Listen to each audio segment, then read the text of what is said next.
7 millions de dollars par mois. C'est le montant que le Hamas a obtenu en décembre 2022 de son principal soutien, l'Iran. Le centre d'information Meiramid sur le renseignement et le terrorisme publie un rapport à charge contre la République islamique. Il se base sur des documents confisqués par l'armée israélienne à Gaza. L'accord qui a été conclu entre le Hamas et Téhéran, avec son budget exceptionnel de 7 millions de dollars par mois pendant un an, avait bien pour but de financer une attaque contre Israël. Les reçus et les factures saisies dans la bande côtière ne permettent pas d'établir si l'Iran était au courant du calendrier, mais ils indiquent que le Hamas a coordonné avec le régime des Mollahs pendant environ 2 ans la préparation d'une vaste opération contre Israël.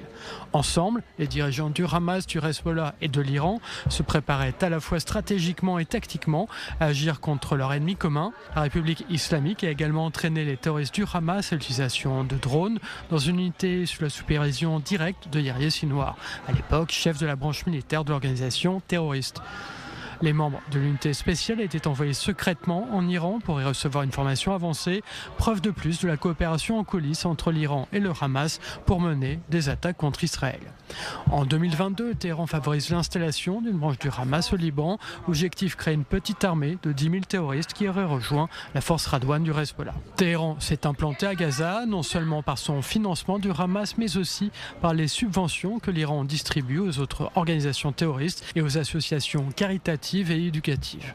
Ce financement massif a commencé il y a plusieurs décennies, mais c'est en 2014, après l'opération Bordure protectrice, que le régime des Mollahs devient le soutien principal du Hamas.